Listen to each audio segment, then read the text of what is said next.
What commonly held beliefs are a result of propaganda? Story 1. Orange juice is part of a balanced breakfast. Seriously, after World War II, when oranges were no longer needed for the war, a group of orange farmers came together and planned a massive marketing campaign to get the American psyche to believe orange juice is a staple of a balanced breakfast. How were oranges needed for the war? Genuinely curious. I've never heard this before. They're a reasonable way to get a lot of vitamin C, but mostly they just taste good. It's wild how advertising can totally influence what we think is normal or necessary, right? Like, who would have thought that orange juice would become such a staple of breakfast? But it's kind of cool to think about how this marketing campaign worked and how it became such a big part of our morning routines. Makes you wonder what other sneaky marketing tactics have influenced our daily habits. But hey, I still love sipping on some OJ in the morning and knowing that it's good for me, so I'm not complaining. Story 2. This is pretty specific to South Korea, but the fan death thing was first perpetrated when Korea was extremely poor and folks didn't want to pay high electric bills. Parents would tell kids that sleeping with fans on could kill them, and some of those kids grew up to be journalists. One summer, a guy died of carbon monoxide poisoning who happened to have his fan turned on while he died. Needless to say, reporters started touting the fan as the main cause of death, and that misinformation somehow survived until very recently. Many older people actually still believe it to this date. Korean fan death fascinates me. It's amazing that 1. People en masse would think something so probably untrue like that, and that 2. It's very culturally specific, to the point where you have to explain to most people what Korean fan death even is.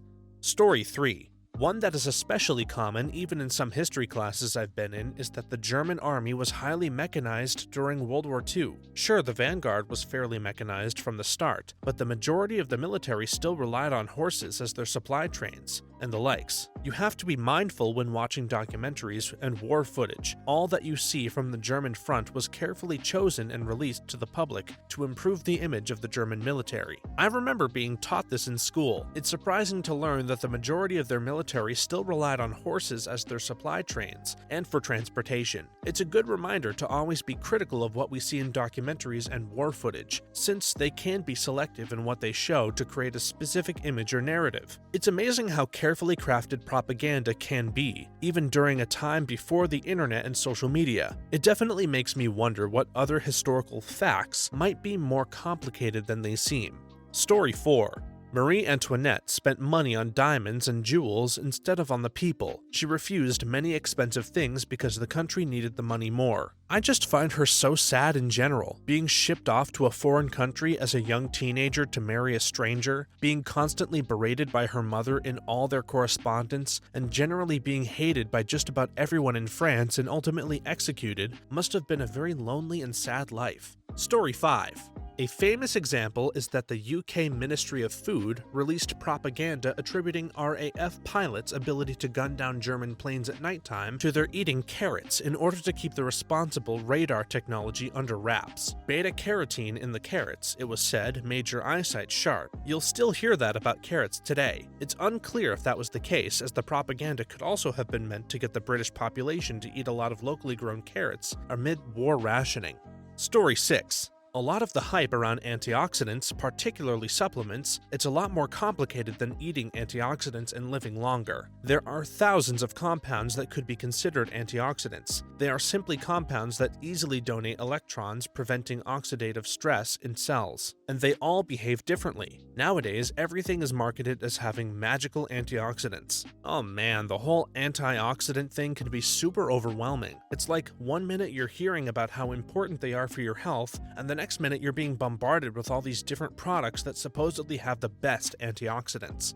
Story 7. If the teacher is 15 minutes late, we get to leave. In college, I had a professor that was chronically late. After a few times of her being 30+ minutes late and literally blaming it on her cat, we collectively agreed to the 15-minute rule and let her know that we would be enforcing it. She was late many more times that semester. I ended up filing a complaint. Story 8.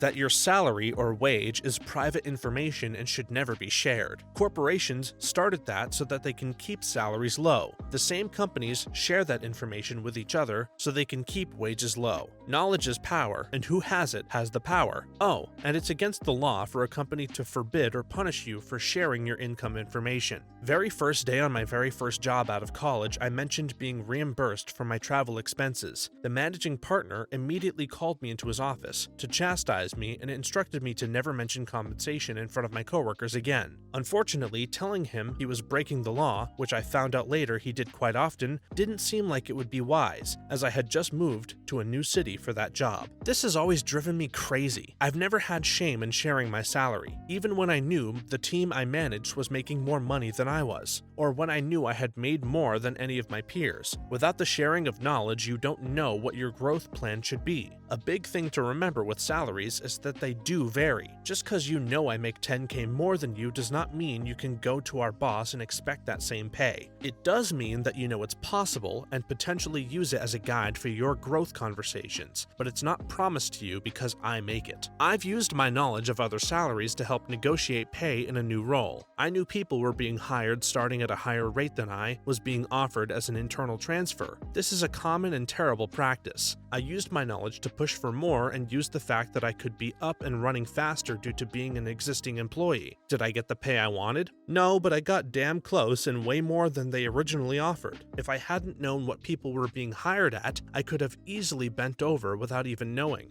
Story 9. That Napoleon was very short. He was actually a pretty average-sized man for that time. Yep, the difference came from discrepancies between the English and French imperial measurement systems. Also, pretty much our general perception of him. The general belief is that he was some sort of proto-Hitler tyrant with an inferiority complex. Per Napoleon, A Life, or Napoleon the Great Outside the US, by Andrew Roberts, which is an updated bio in which Roberts had access to 33,000 released and unreleased letters, he tries to shine a new light on Napoleon. You have an enlightened man who was well-read, intelligent, and meticulous who came out of almost nowhere. He got to where he was via his genius and merit, and changed France's social ladder from one based on social standing to one based on merit. He was the first liberal ruler who managed to reconcile Republican ideals with the conservative values of the majority. His counter-revolutionary attitude and great interest in reform ensured that liberal ideals would be planted from the Atlantic to the Urals. His depiction as a tyrant is very unfair, as this is based on his enemies and his closest associates who ended up betraying him. The French loved him and took for granted his reforms until he was exiled at Elba and the Bourbon dynasty was reinstalled and took away a lot of the freedoms and reforms to return back to the old world of doing things. Napoleon engaged in banter with his troops and people. He had a good relationship with his troops. He had an incredible memory in which he would remember some minute detail, be it physical or personal. He would remember infantry soldiers who were wounded in battles and give them medals, or if he saw them in a crowd and point them out years later. He pushed for the arts and sciences in the empire and increased the art collection in the Louvre, and wherever he conquered, he would release the serfs from their feudal lords. A misconception is that he set out to conquer Europe, but only 2 of his campaigns were offensive, while the rest of them were defensive. The old world monarchies were not ready to accept a republican government and tried to invade France to restore the monarchy, and Napoleon set out to defend France, and in the process you can almost say that he accidentally conquered most of Europe. And while their perception is that Napoleon was war-hungry, per his letters Napoleon wanted peace, especially after Austerlitz, after he defeated Russia and Austria. But the British Empire would not tolerate him threatening their economic interests in the continent, so they funded Russia and Austria to continue the war against him. That is not to say that Napoleon was without faults. His code was very sexist, both a man of his time, but also due to his relationships with women. His campaigns almost bankrupted France. His economic continental system was bad for France with the trade embargoes, but there is no such thing as the perfect leader and/or government. Story 10.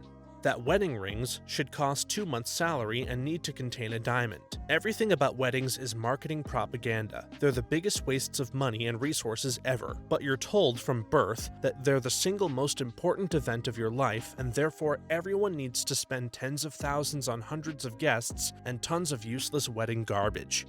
Story 11.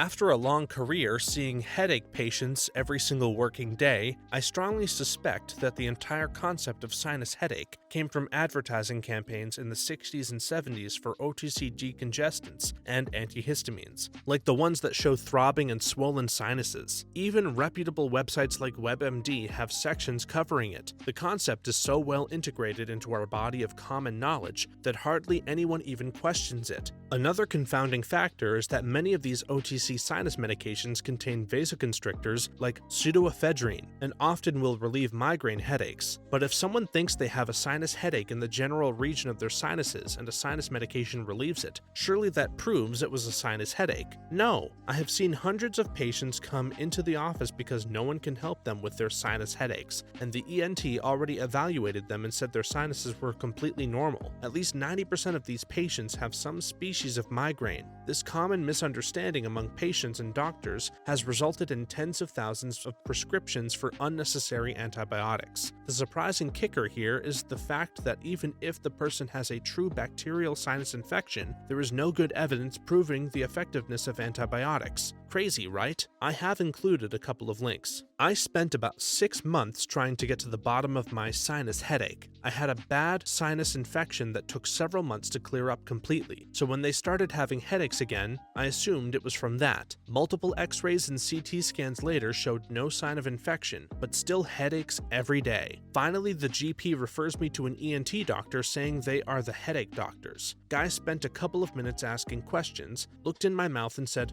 you clench your jaw. Turns out the calcium deposit in my shoulder would cause a lot of pain at night when I lay on it, and I clenched my jaw, which led to overstraining all the muscles in my face, leading to similar pain as the sinus infection that would also make my teeth sore and sensitive. Story 12. That the McDonald's coffee lawsuit was frivolous. Nope, that was a legitimate lawsuit. The woman asked for medical reimbursement and they refused, so she took it to a higher authority. Judge ruled that McD was in the wrong and McD paid out. They then spread propaganda to diminish the lawsuit to make it sound frivolous. Now it's used as a prime example against any lawsuit that seems even remotely frivolous. That all happened in 1994. Though initially awarded $2.8 million, she only got $600K. She died in 2004, and her granddaughter said that the whole ordeal really screwed up her life. Her quality of life diminished greatly. The money went to pay for a live-in nurse for her last few years. Funny that the case is used as an example of a frivolous lawsuit by the public, and an example of the exact opposite in law school. Story 13. That daddy longlegs are the most poisonous spiders out there. In fact, they aren't even spiders, and they don't even have venom glands. This myth was perpetrated by real spiders trying to shift the blame. Story 14. Traditional Chinese medicine. Faced with extreme poverty in the 1950s, the Chinese Communist Party needed a way to address the healthcare needs of 1 billion people, but without any money or infrastructure. So they published a book composed of folk remedies, spiritualism, and stuff they just plain made up. This new traditional Chinese medicine was said to be thousands of years old and more effective than the expensive chemicals Westerners use to treat illness, when really it was Maoist propaganda. And even today, we hear about how the Chinese discovered a spiritual remedy thousands of years ago that modern science can't match. This simply isn't true. Story 15. That a diet rich in fat will cause you to be fat and unhealthy. Newer studies are showing that fat, even saturated fat, is healthy for you, and that sugar and carbs are way more destructive on your body. We need to stop this mode of thinking that is, this is good, period, this is bad, period. You need a little of everything. It's all about balance, people. Currently, sugar is the #1 cause of diet-related health problems in America because we put sugar in everything. This does not mean carbs are bad. We just consume way too many. Story 16. We need tort reform.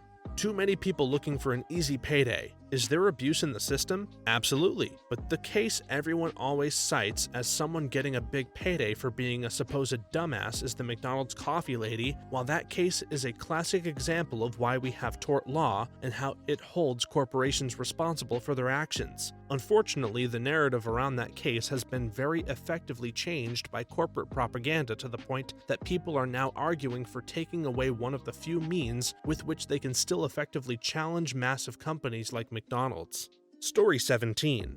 that all GMOs cause cancer. No, actually some GMOs allow companies to develop corn that doesn't need to be sprayed with carcinogenic pesticides to resist insect infestation. The problem with GMOs is when companies develop corn that is resistant to the pesticide, not the insect, so that they can spray more carcinogenic pesticide on the corn without killing the corn. That is the problem with certain GMOs, but the organic foods companies want you to think that any GMO is going to make you grow a second head. Your last paragraph is totally false. They make the GMO pesticide resistant so that they can use that pesticide instead of older, harsher pesticides, not so that they can use more of the pesticide. Without glyphosate-resistant GMOs, they wouldn't be able to use glyphosate at all, so the point is to be able to use it instead of older pesticides, not use more. A meta-analysis of over 100 studies found that GMOs reduce pesticide use by 37%.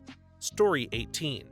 I have a huge grudge against Dare. I took it a few years ago and they lump weed in with heroin, crack, etc. like they're the exact same thing. Surely that does more harm than good, making kids equate weed with hard drugs, because then they'd realize how trivial pot is and think the same about opioids, etc. I wish they'd focus on what actually matters instead of wasting time scaring people about weed. Story 19. The moon landing was far more important than any other milestone in space in the 1950s and 60s. First satellite, first man in space, first spacewalk, first orbit of the moon, all Soviet, so they must be far less important, right? Exactly. Those are milestones in the history of humanity, not just a single country's achievements. Discounting breakthroughs made by other countries is just plain ignorant. Also, it should be noted that almost all of these feats were celebrated as feats of humanity, not feats of either nation. There are a few key exceptions, but most of them were celebrated as humanity forcing itself forward. The cosmonauts almost went to the moon with America, but the assassination of JFK, the only man Khrushchev trusted in the USA, led to Lyndon B. Johnson, a man who Khrushchev did not trust. Story 20.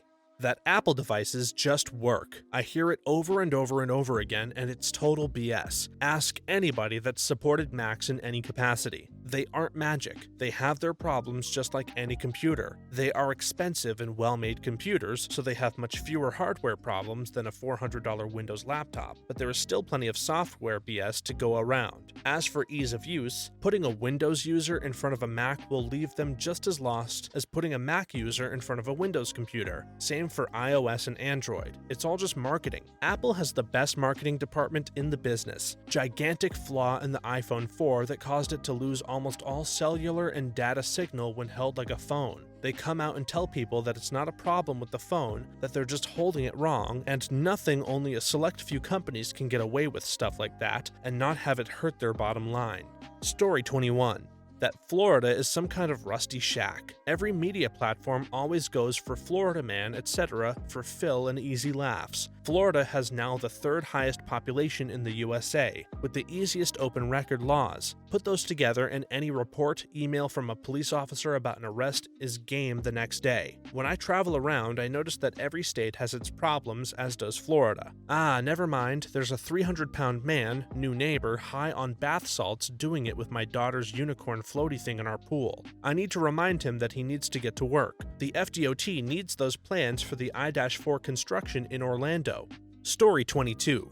Almost every negative view I have seen on marijuana and the dangers of it. The key word here is almost. There are dangers, like inhibited brain development in people under 25, and contrary to what a lot of people say, a 2008 study was able to establish a link between marijuana use and lung cancer. That said, the risks have been massively overplayed by propaganda, and ultimately, if used responsibly, it's probably better for you than regular consumption of tobacco or alcohol. Don't get me wrong here, I smoke a lot and I'm hugely pro-legislation. I just hate the current "weed is an awesome wonder drug with no negatives" BS that a lot of people seem to be buying into these days. Marijuana does adversely affect developing brains though. You should not use it during puberty. Also, all my friends who started smoking weed have basically based their whole life around it. They only hang out with people they smoke with. Their only pastime is smoking weed. Just because marijuana itself has no ill medical effects doesn't mean it doesn't affect people.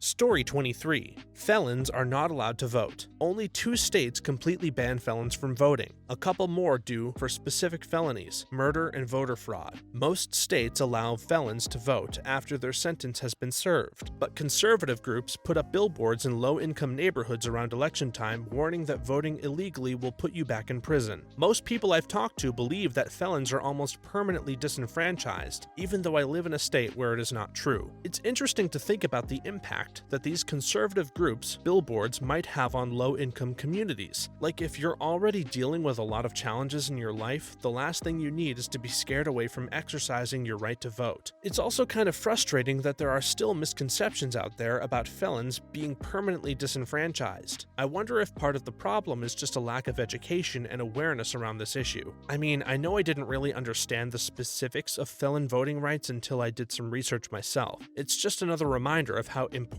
it is to stay informed and not just accept things at face value. Story 24.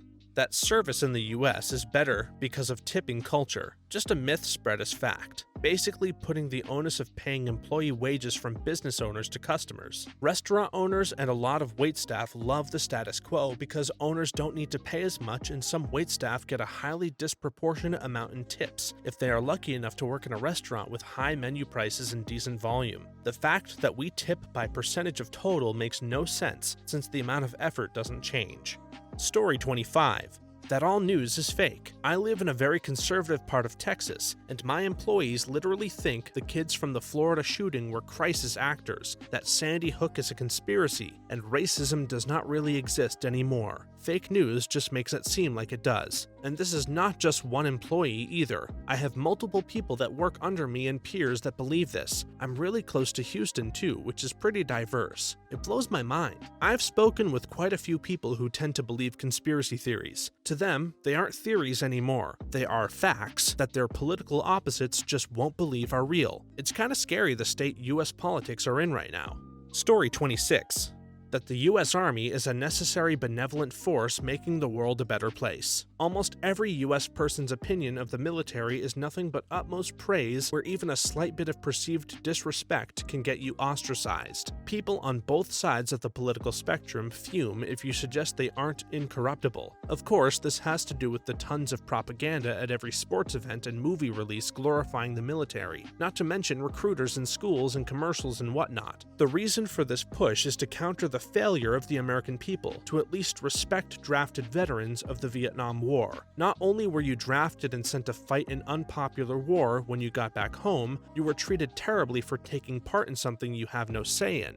Story 27. That fat is bad for you. Actually, fat is pretty good for you. That is, unless you eat it in large quantities. Anything is bad for you in large quantities. What is really bad for you is sugar. Major food corporations, especially candy and soda companies in the 50s and 60s, paid big money for doctors and scientists to come up with studies saying that fat was the real killer, when in reality it wasn't. Yep, fat is safe to eat and sugar should really be cut back. Also, don't worry too much about aspartame as a sugar substitute. At the time of this recording, studies are inconclusive about there being any negative side effects. Story 28. Discussing left-wing ideas with other Americans leads to a lot of indoctrination. They think socialism is just wealth redistribution, and the big problem with Russia was a lack of incentives to get better, because everyone was paid equally. They used this to advocate for extreme meritocracy and conflate liberal ideas with communist ones. Communism is the workers seizing the means of production. The countries in question did so via relatively heavy-handed violent revolutionary means. They put the economy completely in the hands of the state, which then mismanaged it because they can't anticipate supply and demand and structure incentives as efficiently as a market can. However, that doesn't mean anything that goes against hardcore right-wing orthodoxy is wrong. Many left-wing ideas, especially ones discussed in the US, including many of the ones described by many self-described socialists who are often social democrats, simply want to turn us into a more left-wing capitalist economy. Safety nets do not make us socialists socialist. Taxes don't make us socialist. Welfare state capitalism is not socialism. Lefties in the US, for the most part, are so far removed from communism that many would be disgusted by actual communism as implemented in totalitarian states. Sure, you'll always have that small group of violent tankies who go "Stalin did nothing wrong" and advocate for violent revolution in the US, but they're not really much different than the right-wing people who are like, let's bomb government buildings because the government is bad. Yes, extremists are bad, but people are so freaked out about the most extreme versions of these ideas, they attack moderates who don't identify with those extremes at all, as being the extremes. To be fair, the left does the same thing, lumping rank-and-file Republicans and Trump supporters and acting like they're literal Nazis. But yeah, that's propaganda too. Story 29.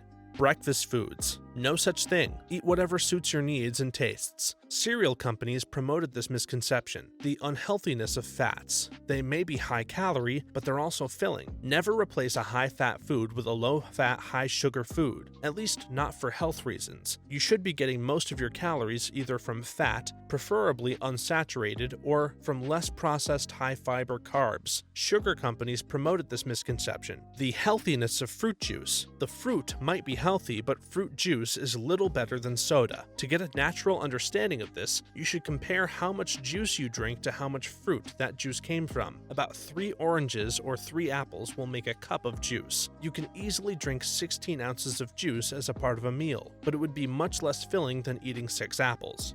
Story 30. The gender wage gap. A ton of people believe it because the media, among others, willfully misleads the masses. The 77 cents for every man's dollar claim was taken from studies that observed how much men make compared to women. While it did find that men make a lot more money, it wasn't because of sexism, but because men tend to work a lot more hours than women. Like, for example, if a man worked 8 hours and a woman worked 6, they would say she was only being paid 75% of what he is. While that's technically true, it doesn't mean she's paid a lower rate. The push for equal pay is almost pointless at best, since it's already illegal in most parts of the world to pay men and women of equal capability differently for the same work. At worst, it does nothing but cause misgivings and makes people hate feminism. It's a detriment to the movement and its legitimate causes. Thanks for watching until the end. If you made it this far, why not leave us a like and subscribe? For more videos like this one, please stop by our channel. Thanks again, and see you next time.